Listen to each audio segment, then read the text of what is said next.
Hello, everyone, and welcome to a very special online event today called The Ancestral Roots of Peace, Ancestral Healing for Yourself and the Earth in Apocalyptic Times. I'm Josh Wise, and I'm the VP of Education at the Shift Network. I'm really thrilled to be hosting today's program, bringing you Rabbi Dr. Tirzah Firestone, Jungian psychotherapist and award-winning author. Tirzah, it is an honor to be here with you. Welcome. Thank you so much, Josh. I'm delighted. Now, we only have an hour, so let's dive right in. Then at the end of our time together, we'll share how you can make a bigger commitment to your own transformation with Tirzah through a truly groundbreaking course, Healing the Ancestral Roots of Apocalyptic Times, a spiritual guide to healing ourselves and Mother Earth through fire, water, earth, and air. I first experienced Tirzah's teachings when she first taught with the Shift Network, and I was able to join some of her classes and see the profound transformation that she cultivates in her students. Tirzah is truly a bridge. She bridges scholarly work with mysticism.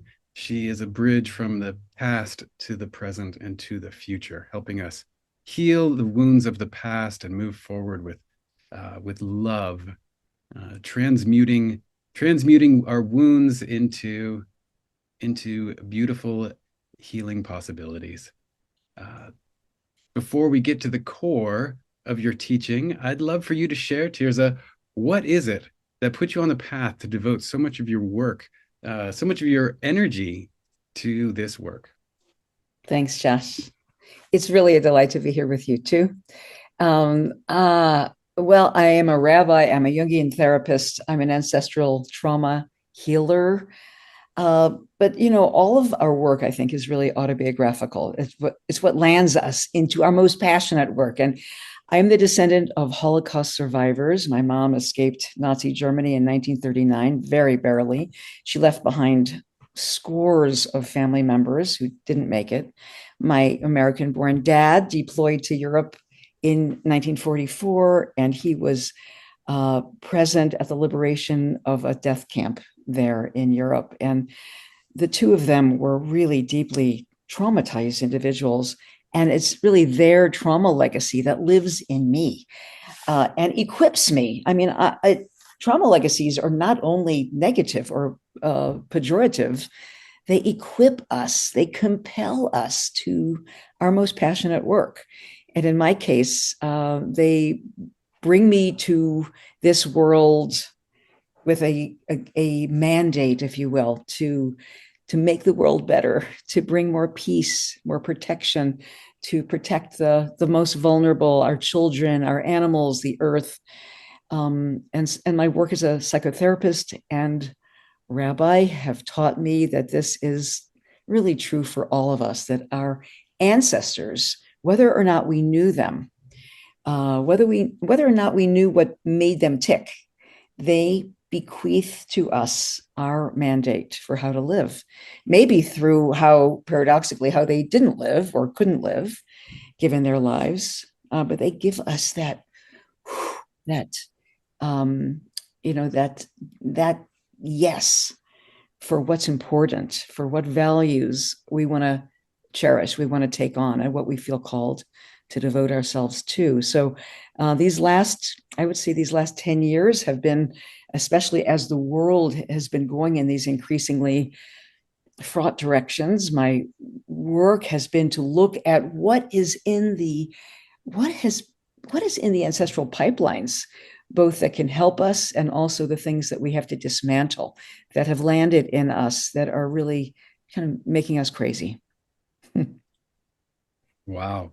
I love how you've been able to take your life story, your ancestral lineage, and bring that so profoundly into your work, that's the passion that drives you, and that you're able to then share that with so many people. This capacity to learn from those stories, from what's been bequeathed to us, and and create a bridge to the future. It's such a powerful message for the times that we're living in, times of profound pain and suffering when true healing is needed. So thank you so much for the work that you do. And with that, let's move into today's teaching. Great. Well, as you said, we're living in these incredibly precarious times, fraught times, so much uncertainty. We don't know exactly where we're heading, so much hurting. And I'm not here to talk about geopolitics at all. That's just too big, but rather what each one of us can do to address and heal, hopefully, the human-made imbalances that are showing up in our environment, showing up in our bodies, and showing up in our society. And they're all very, very much connected. I want to show that today.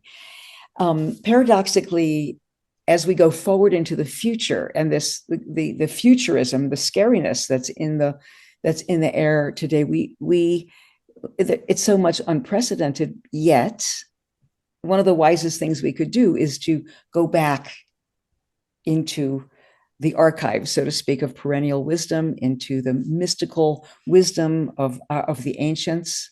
And that's what I'd like to share today.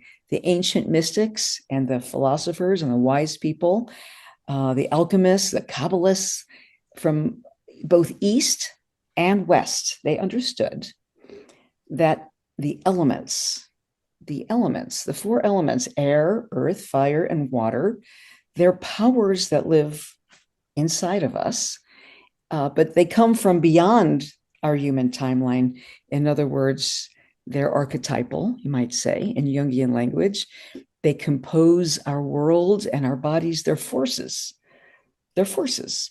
And the mystics taught that the imbalances in our health and in the health of our world and in society can often stem from misguided beliefs, misguided thinking, excessive thinking, and an imbalance in air, earth, fire, and water inside of us. And that these directly affect the environment. And then when the environment gets out of balance, when we're affected even more. So it's like a cyclical kind of thing. Well, let's take an example so it's not too abstract or obtuse. Let's take fire, okay?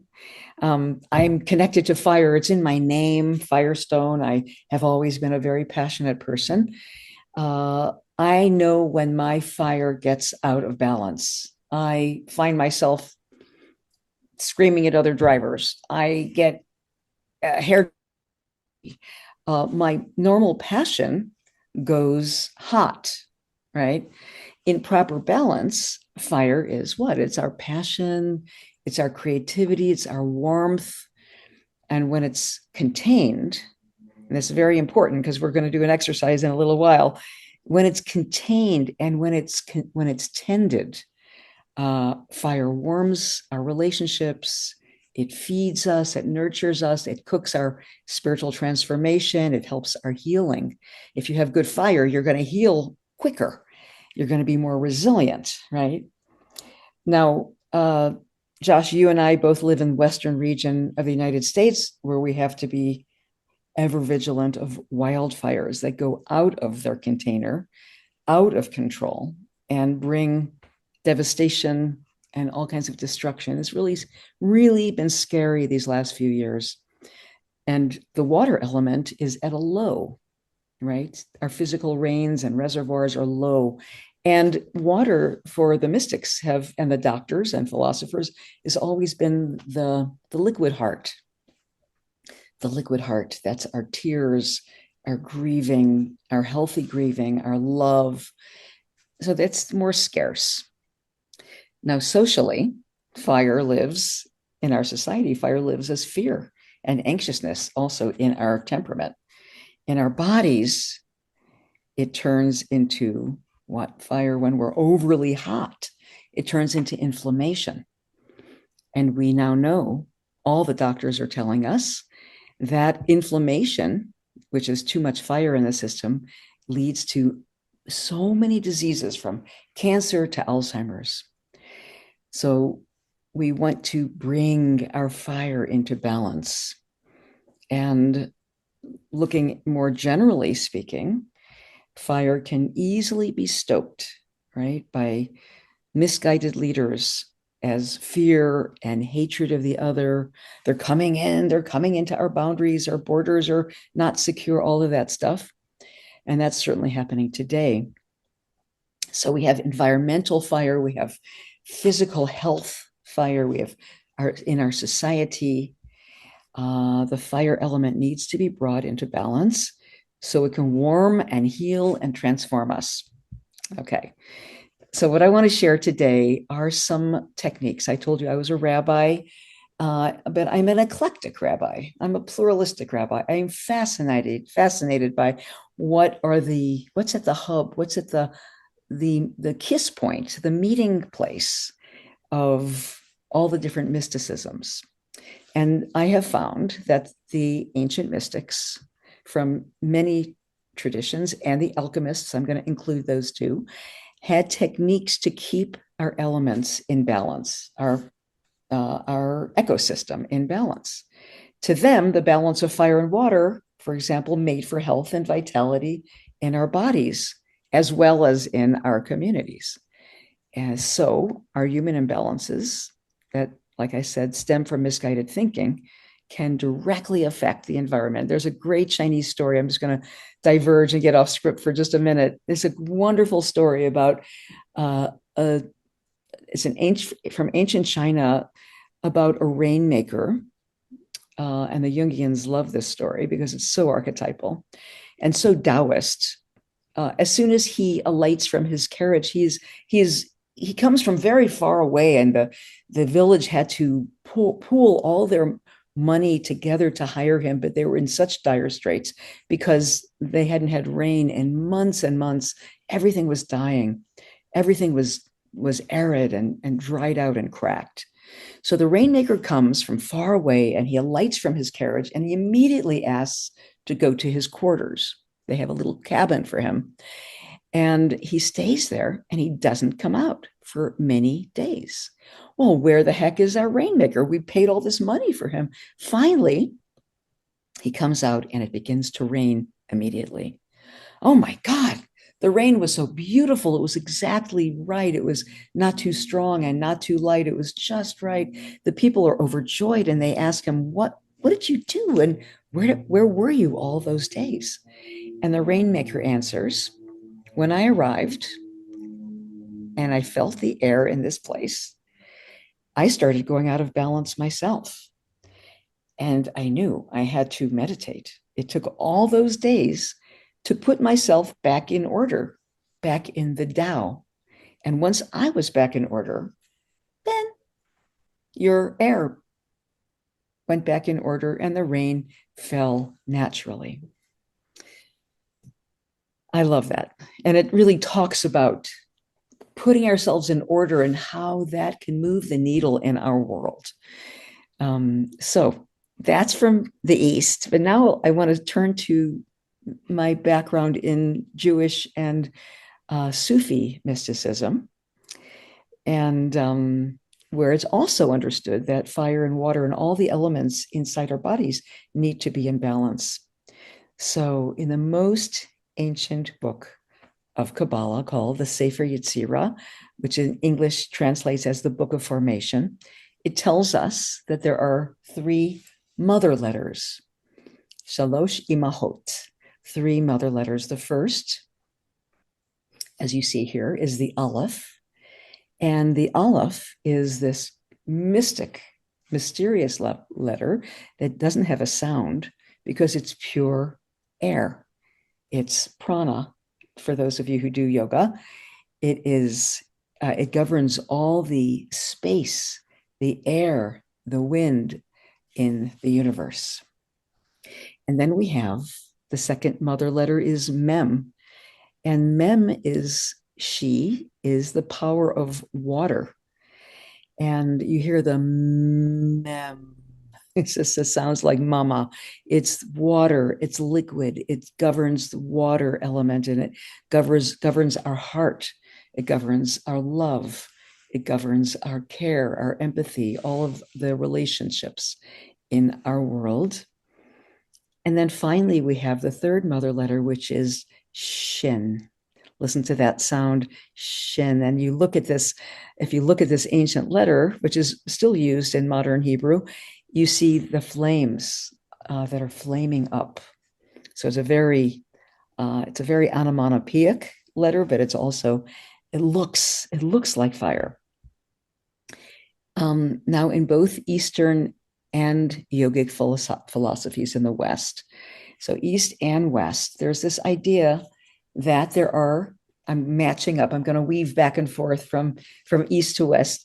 There are three channels of energy flowing in the body. And when they are out of order, we get out of health. We get sick. And for those of you who are yogis and yogic practitioners, you can look at this picture here and you see that there is like this coiling channels that coil like a snake on the right. And those, if you're into yoga, the Ida and Pingala channels that are spiraling around the central Kundalini channel. And if you do yoga or Qigong or martial arts, you know that those are all forms that keep the water and the fire, Ida and Pingala, in balance. And in the West too, if you look on the left of this slide, you see that the ancient Greeks understood this same thing, that the tempers and temperaments had to be in balance. If we get too hot, if we get too angry, if we get too upset or anxious, that can throw our health out of balance.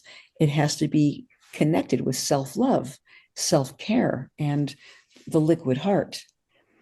So their symbol was the caduceus here, where two snakes rise around that middle pillar. And that's also was adopted by the AMA, the American Medical Association, and basically shows the same thing, that there are these different channels within us, subtle channels. The acupuncturist knows about them, the yogi knows about them, even once upon a time, the Western doctors knew about them too. Now, here we have a diagram of a meditator who's clearly attuned to these subtle channels of energy. And notice how bringing our water and fire energies can allow us to clear that central passageway for the opening, the Kundalini passageway for the opening of our higher self. And that, my friends, is the introduction to peace, because when we have this kind of balance, particularly, we have to be grounded. Our earth has to be grounded and our air has to be open. But when we have a balance between fire and water in our own ecosystems, we feel an extraordinary kind of peace, which is what we're here to learn about. The ancient wise ones, the mystics and doctors and alchemists, for them, peace was not just a word. It wasn't a concept. It was a frequency. It was an energetic frequency. And here you see, again, the mother letters on either side. You see on the right, you see the shin, the fire. On the left, you see the mem. And these are the elementals, the archetypal powers. When they're in balance, we get this frequency called shalom, peace. Also in Arabic, salam. So you have the fire letter. It starts with a fire letter. It ends with a water letter. And then we add a third letter in the middle, which is a tall letter from the Hebrew alphabet, the L sound, which is us. We're the ones. We are the tall ones. Who are the mediators, or the conveners, the conductors of our fire and water. And here you see something extraordinary, the word peace. And going to the last slide here, Peace is shalom in Hebrew, is salam in Arabic. Very important now because there's so much strife between these two cultures, but they're sister languages. They come from the same root. They're both ancient, but they both bespeak the same deep, deep wisdom.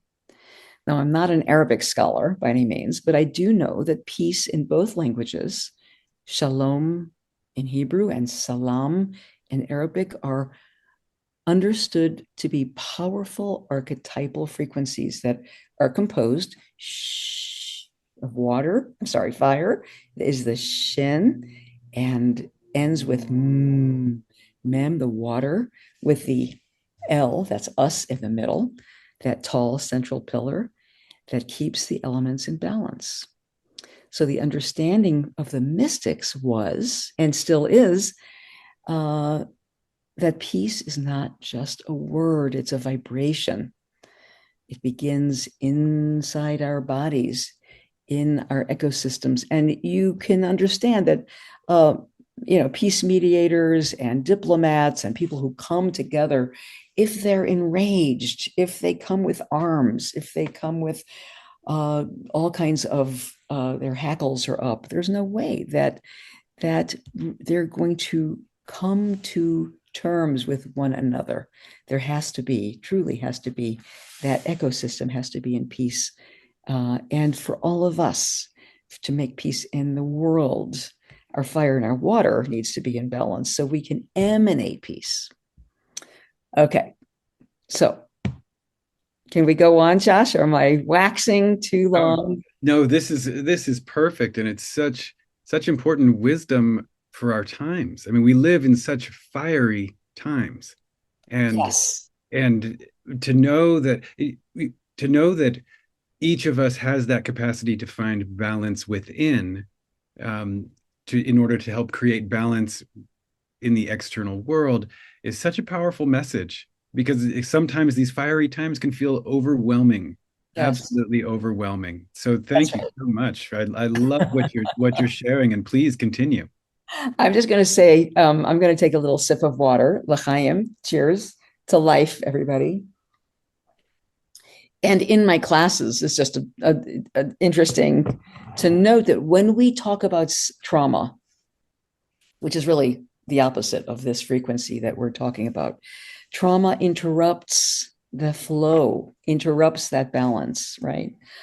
And when we talk about ancestral healing, when we talk about our legacies, what we've been bequeathed by our ancestors and our families, what they've lived through, etc., I always have students have a glass of water on hand, because it can dry us out, it can burn us out, it can upset us, so this is a way of keeping our nervous system regulated, and coming to this kind of balance. Okay, so we're going to climb into an alchemical laboratory right now. Here's a picture of an alchemical laboratory. Because, as I said, at unprecedented times like ours, full of futuristic unravelings, we have to call on our wise elders. The alchemists were medieval scholars and philosophers, and Kabbalists in many cases. And they held and still do hold the perennial wisdom that can guide us today. So we want to look back in order to look forward. The new demands the old, but the old that's wise, not just for the sake of being old, for nostalgia's sake. Okay, so in this beautiful laboratory that you see, which is actually a picture of an alchemical laboratory that was preserved in Prague, the Czech Republic, the science was, of course, the metaphysical art of transmuting heavy metals like lead into gold, the gold of awareness. And the alchemists taught that we are the alchemical vessels. We are the cauldron. Our bodies and minds, and really our lives, are the cooking pots, the cauldrons, the crucible, so to speak, in which we transform consciousness. So let's begin. I have three very doable practices that come from the ancient wisdom. Let's look at our fire for just a moment. Would you close your eyes for just a second, just a few seconds, and imagine fire as it plays out in your life currently? I want you to don't make it up. Let your unconscious give you an image of your fire now.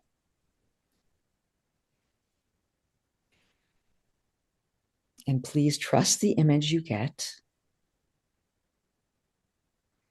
You might see a candle or a campfire nicely contained with stones around the ring. It might be a tiny ember that's getting cold. You might see a raging house fire because you feel a lot of anger these days.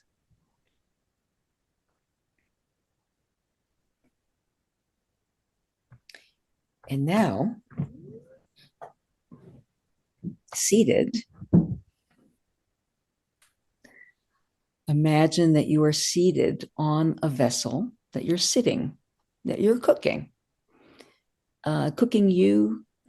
You're sitting on a cauldron, on an alchemical vessel that's cooking all the elements of your life, all the challenges and joys that are in your life at just the right. You can adjust the image now.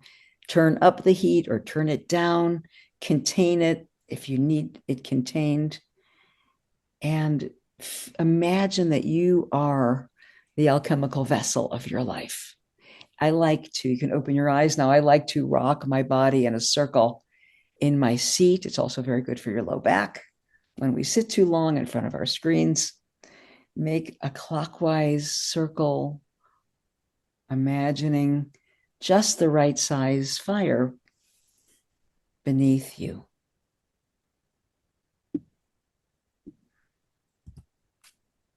Okay, just the right sized fire cooking beneath you. My wise ancestors informed me that surviving this really, we could call it an inferno of rapid change that we're living in, a lot of destruction right now, depends on a strong enough vessel and just the right size of fire. And they told me that self-care is so essential. So you want to lower or raise the fire so it's just right. Okay, that's number one. Number two, I want you to put your hands together and put them with thumbs up in your lap. This is a breathing. With your inhalation, I want you to draw with your right hand, your fingers pointing up, breathing, breathing, breathing, all the way up to your crown. So one hand is pointed down with your thumb pointing out. The other hand is pointing up over your crown. And you're bringing the energy down as if you are a grounding wire from heaven to earth. Exhaling down, let your two hands meet, fingers pointed down. You're chanting the Aleph energy now. So it goes like this.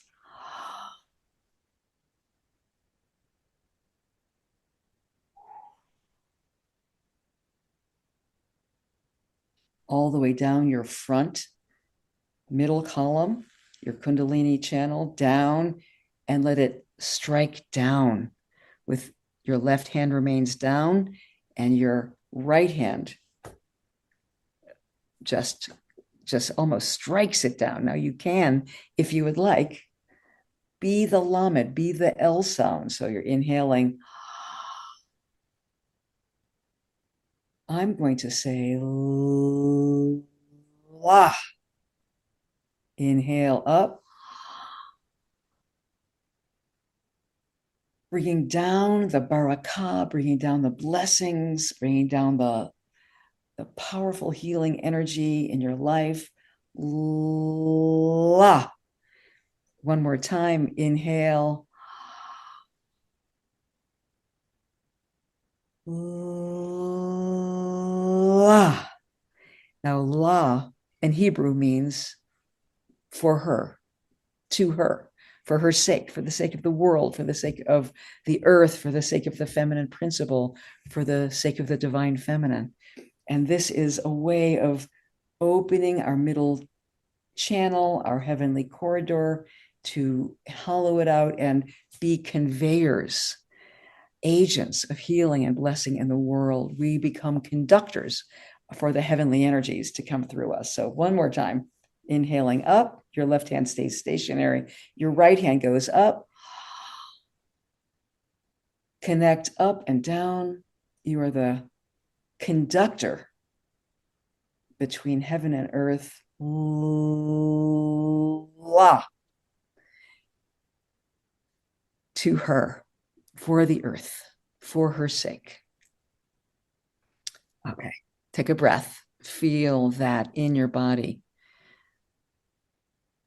And now the third and final exercise is simply to pronounce or chant. And you can do this with me. You're on mute, so you can, doesn't matter. I don't have the best voice. I'm not a professional singer, but this is a really powerful chant. I chanted it at the French Cathedral in Berlin this year at the 80th anniversary of the Auschwitz liberation.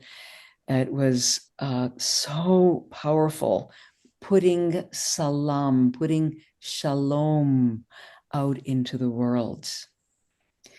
So this one, just relax. And it goes like this. Using the ancient word, which is a vibratory frequency of peace, in which our water of love is in harmony with our passion and vitality. When you pronounce this word, shh, fire, middle, water, you are putting together the frequency of peace. Shalom,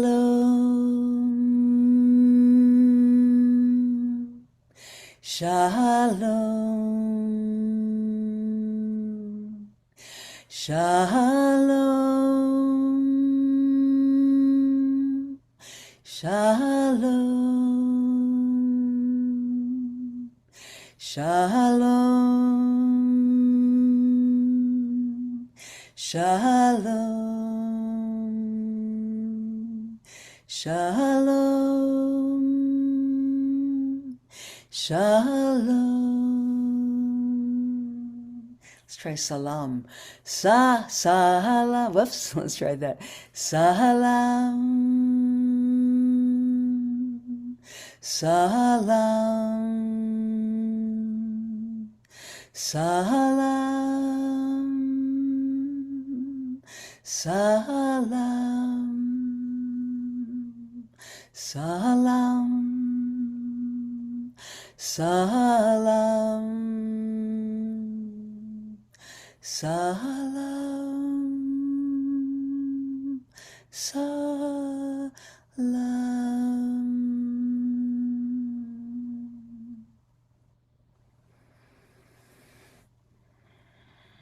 Would you take a breath and just feel yourself with closed eyes?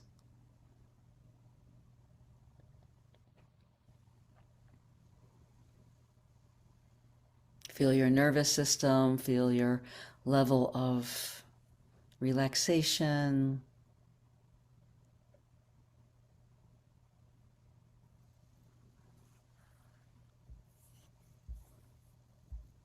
You might feel a vibration or a pulsation in your system.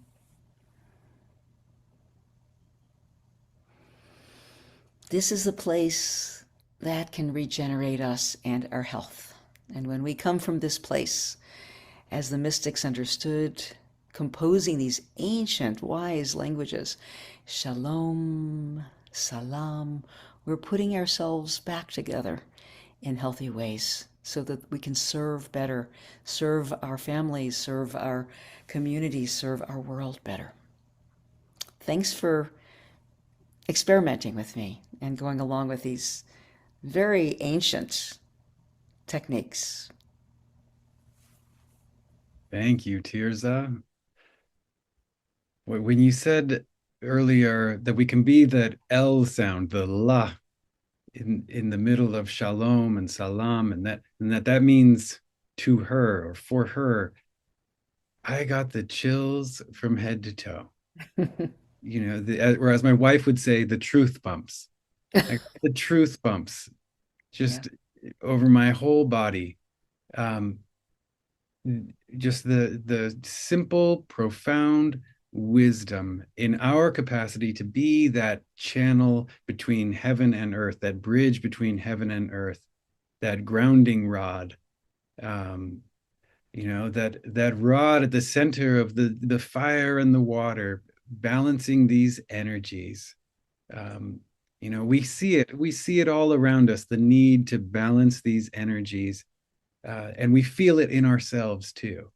And so thank you for sharing these profound practices, these simple and profound practices for cultivating that ecology of peace within, finding that balance of peace within. I just chanting those words, I feel it in my body.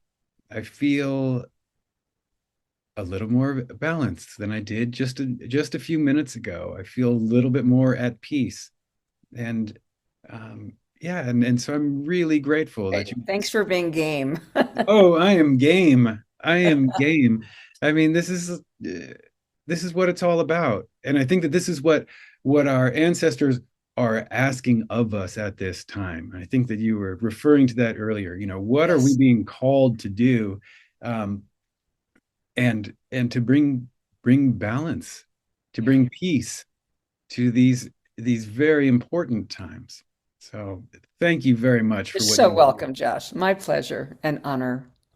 We're excited and honored to be hosting Tirzah for the upcoming program, Healing the Ancestral Roots of Apocalyptic Times, a spiritual guide to healing ourselves and Mother Earth through fire, water, earth, and air.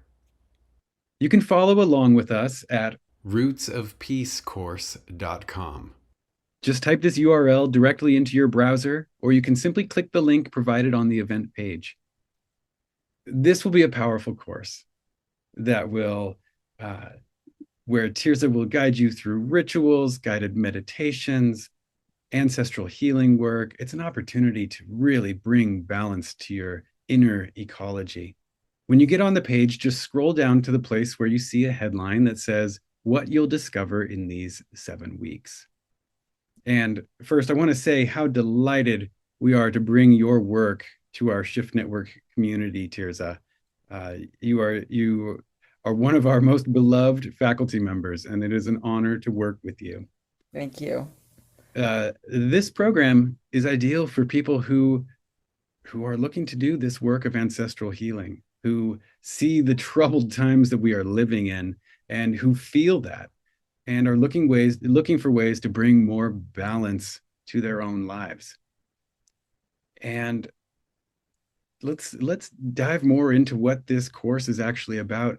Tirzah, I'm going to read off the names of each of these 7 modules, and Okay. I invite you to expand upon them. Okay. Great. Module 1. Welcome to a feverish world, tending the fires within and beyond us. Great. Okay. The first module is all about establishing what ancestral healing is. We are going to do grounding practices to prepare ourselves for the powerful journey ahead. We are going to learn, like we started to a little bit today, how to temper the fires so we can burn brightly and not burn out. We will journey into the imaginal realm, beginning with Module 1 and every subsequent module. And that is really what people love most about my classes, my courses, is that they go inside and work directly with the unconscious, work with the imaginal, are always surprised by the profound healing that comes through the unconscious. This doesn't come from me. It comes from the students, comes from you. So beautiful. I love that, to burn brightly without burning out. Module 2, pour out your heart like water, dissolving the pain body as an act of love.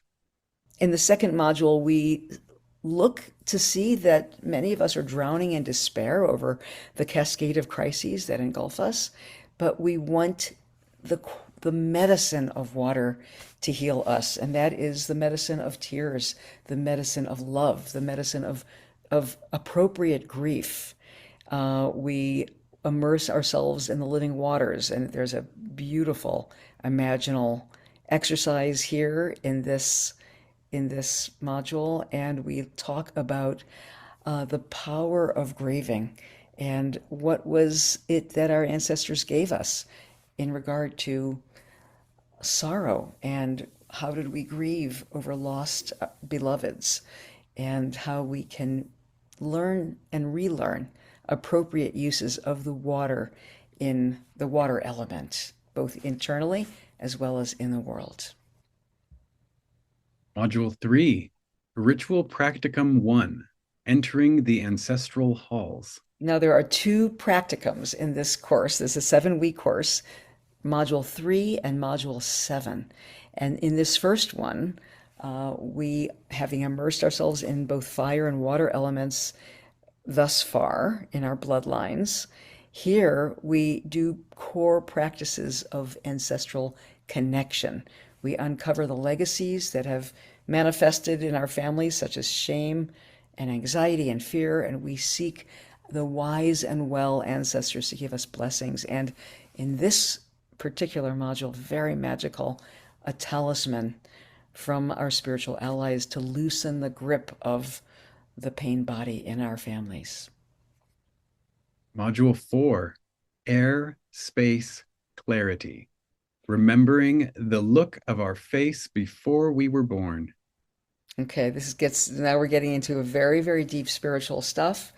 Air is the home of the inner knowing, the clear wisdom of the prophets and the priestesses, where the Holy Spirit reigns. And this module, Module 4, we come back into the ancestral dimension, and we're lovingly inviting the wise guides to show us what we look like when we are uncluttered, to show us a picture of our souls before we were born. Again, I don't want to give away the store, but it is so, so powerful. Module 5, Earth Pangs, Birth Pangs, the Messiness of Human Life Now. And here in Module 5, we explore our family's attitudes and inheritances regarding bodily life. What is it to be? What about these bodies of ours? How were they looked upon? Were they seen as a temple that we live in, or were they seen with contempt? What about our sexuality? What about legacies of shame and shutdown? What does it mean? What did it mean for our ancestors to live in an earthly body? And how we can see this as the privilege. The alchemical practices here transmute again the negative or nefarious legacies that we got, and here is where we bring in the tarot deck. I can't say any more, but it's very, very magical, and divination.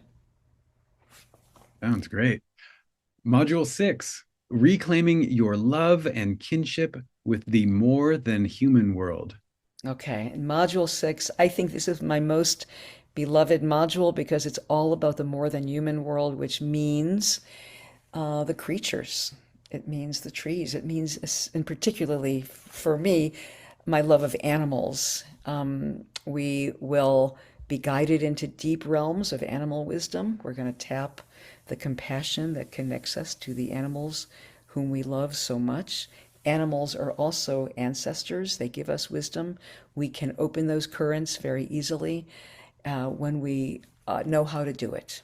So this is all about the warmth and wisdom of particularly our natural furry and barked and two-legged and four-legged friends. Module 7, final practicum, returning home to self and family with unimagined riches. Okay, so this course uh, actually ends right before the winter solstice. And that's a time that's spent with family and friends, right? And we are going to harvest our course's wisdom in this last practicum. We do a ritual to honor the returning of the light. We invoke angelic guidance here and our guardians. We are looking to see what work we need to do to restore balance in our family lines. What are the intentional gifts that are required of us to maximize our time on this precious earth? You will receive in this second practicum the wisdom that you need, and it will really empower you to go forth from this course into the world with a sense of mandate, a sense of mission, a sense of profound, yes, I can do this. Yes, it sounds amazing. Tirzah, thank you so much. And again, you can find this program laid out in detail at rootsofpeacecourse.com. I'll share a little bit more about it. So not only do you get the 7 90-minute live sessions with Tirzah, including interactive exercises and Q&A time, you will also get recordings of the sessions, both video and audio, full word-for-word transcripts to work with, study, and highlight, weekly exercises and practices for deep inquiry and action learning, a community group to support you and deepen your experience, and small group time to connect with other participants. When you go to the page, you will also see a number of great extra bonuses as well. Mm. There's a guided video practice from Tirzah called the Good Death Meditation. Tirzah, do you want to say anything about that? Oh, I did that. I made that in the company of Andrew Harvey and Mirabai Starr. They're not on the video, but it is one of the most powerful things that I think ever came through me. And it is about, it takes the fear of death away. It is about, it's like a dress rehearsal of dying and what the mystics teach happens. That's all I can say. Wow, say no more. Uh, and then there's also another bonus called God is Calling Us, Reigniting Our Sacred Connection, which is a PDF teaching from you as well, Tirzah. Any That's a piece of writing that's really good. I just looked at that again. That is a powerful teaching about standing at the burning bush and hearing the name of God call us to what our work is in this lifetime. those are all the bonuses that come with the program. And there's a special bonus when you sign up today by midnight. We like to do this to encourage you to go to the page and really tune in right now while it's fresh, while you're connected with Tirzah and with myself, and you really have a sense that this is the moment to make a decision. So we want to give you a little extra incentive to make a decision today about if you want to move forward. And if you do make that purchase by midnight tonight, uh, then you will have access to a video conversation between Tirzah and Caroline Casey. And this conversation is called Awake, Grounded, and Human in Times of Upheaval. Tirzah, anything you want to share about that? Um, it's alive, very, very alive and empowering. Let's just say that. I believe it. I believe it. So this is going to be an amazing program. And we've kept it very accessible. It's just 3 payments of $128. Or you can save 10% when you pay in full, 1 payment of $349. The course starts November 4th. So I encourage you to go over to rootsofpeacecourse.com now and give it a read and tune in. And if you're getting a yes, then there's really no risk since there's a full money back guarantee of your satisfaction. Course sessions are on Tuesdays at 9 a.m. Pacific, noon Eastern. But even if you can't make the live times, you can still get the full value because you'll be able to get the recordings right away and the transcripts and still participate in the community. So I encourage you to go over to rootsofpeacecourse.com and make your decision today. And if you do so, you'll get the awake, grounded, and human in times of upheaval conversation with Tirzah and Caroline Casey. Tirzah, thank you so much. Thank you for all So the welcome. wisdom you've shared today. And we are so looking forward to going deeper with you in this course. Is there anything on your heart that you'd like to share with people who are maybe considering taking this course? Yes, I think one thing that I probably didn't say quite enough is that this course is full of ritual and sacred practices that you take with you that really help you deepen your spiritual work, and it will tip the balance for you and empower you so that you can be more effective in your life, more healthy in your body, and more powerful, I think, in the world that needs you so badly. So I hope you're called to join in on this journey. It's going to be powerful. We never know until we have our group convened. The group convenes from all over the world, really, and you will meet people, you will have incredible conversations, and I'm just totally excited to meet you. So I hope to see you soon in November. Thank you, Tirzah. Uh, I want to echo that. I know that this will be a powerfully transformational course. I have seen it before in your courses, and I'm excited about what you are bringing here. And I know that it is so needed right now. The world needs each one of us to be doing this powerful work. And this is a great way to deepen our practices. So once again, if you're feeling the call, go check it out. We would love to have you join this, and we look forward to seeing you in the course. Thank you so much. Thank you, Josh.